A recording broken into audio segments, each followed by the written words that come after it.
this is Lady Boulay, and I hope you're having a beautiful day. Thank you for your support. Thank you for your comments, your thumbs up, and just for viewing the videos. Thank you so much for all of your support. And yes, we are commanded to love one another, whether we want to or not, or whether we agree with each other or not. And today I want to shout out Much Better Today, Rick Mayberry, Andrea Lucas, Virgo Moonchild, Buckshot. Buckshot, you know what? I have a cousin that we called Buckshot. He passed away not long ago, but we called him Buckshot. I want to shout out Queen of Game TV, Love Handles, and Damon 6868. Thank you so much for your support. Well, here is a social media page of white people saying things that we've never heard them say before. Racism is real, privilege is real, and silence is complicity. We can and must do better. Now, I have said since Donald Trump was elected this second time that white people have to do this. White Americans have to dismantle white supremacy. And some of them know that now. Some of them know that now. And I know that many Black people don't have any confidence in them having the courage to stand up to each other, but they're going to have to do it if this country changes. They are going to have to do it.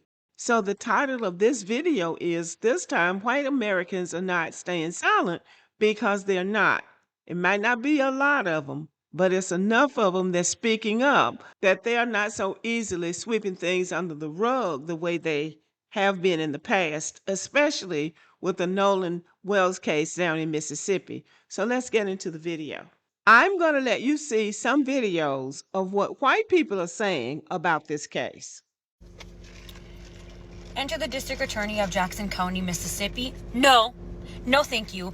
We did not rush to judgment. It wasn't the public that rushed to judgment, liar, liar, pants on fire. It was your chief who decided the same day they found Nolan's body, before medical examiner ever touched him, no foul play. How can you sit there and be asking the public, don't rush us, we're doing our job? It was your chief, your sheriff, who decided that he knew all of the information in one day. He decided there's no foul play. He decided Nolan jumped to his death on his own. He decided that it was closed. What are you asking us for a favor for? You should be doing your job, because every single one of you over there are somehow mafiosa connected. I don't understand this. What are you asking us favors for? You should be doing your job, and wondering why that chief or sheriff, whatever the hell his name is, decided that he could go to the public and say, you know what, I've already decided, I already ruled everything out. There's no foul play. These three white boys are innocent. Then we hear a fucking audio. No, wake up, check his chest. That's weird. Okay, she's saying the same thing that Black people are saying.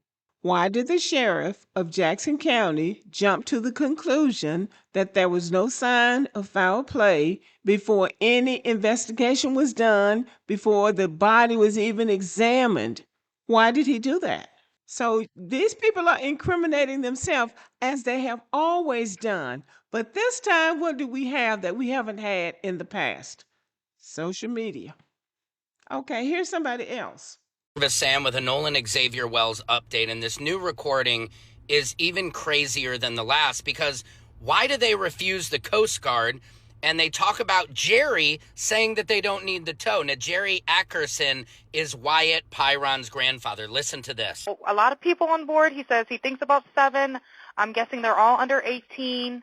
Okay. And I'm not trying to be rude. He wants you guys to go out there and unpump the boat and then tow it in. Do you know what kind of boat it is?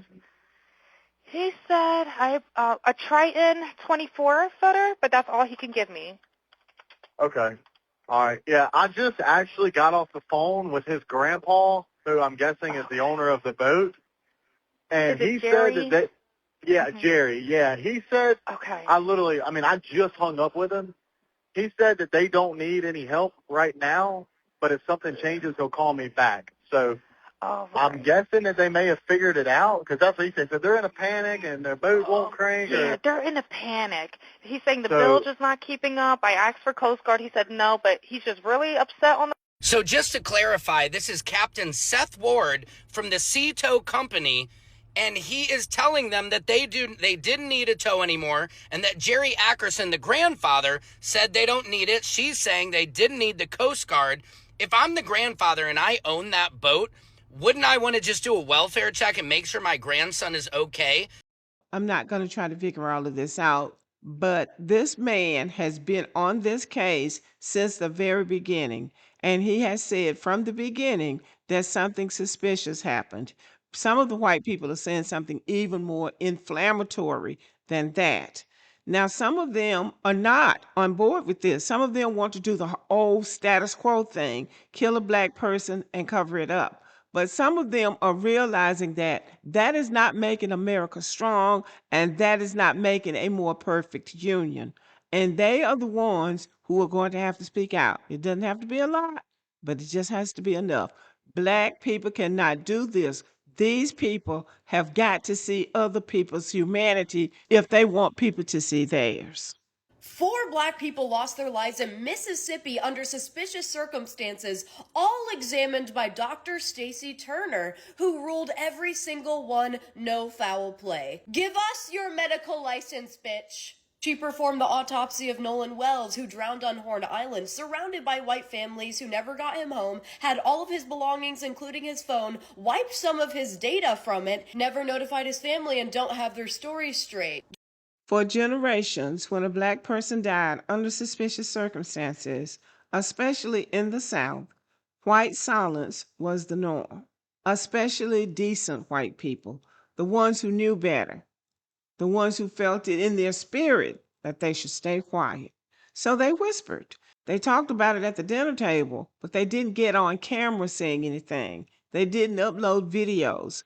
They didn't challenge their own institutions because the system depended on their silence, and that's the key here. And Mississippi has a long documented history of burying the truth when it comes to black death. That's not new.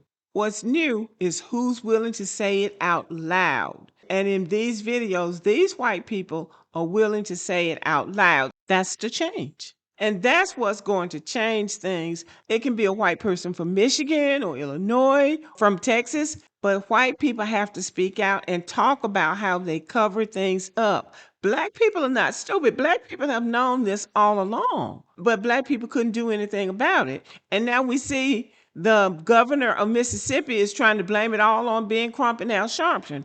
And that's where black people need to stop criticizing Ben Crump and Al Sharpton. You don't have to like these people, but you don't need to come on social media trying to make, oh, they're not doing this and they're not doing, unless you can do better. If you can go into Mississippi and do what they're doing and better, then you can talk. Otherwise, is it wise to say anything? Because there has been a time in this country where Ben Crump and Al Sharpton, too, would have been killed right down there in Mississippi for asking questions. So social media really has changed the landscape. It has taken the power out of the hands of local newspapers, out of the hands of police departments, out of the hands of whoever thought they could control the narrative.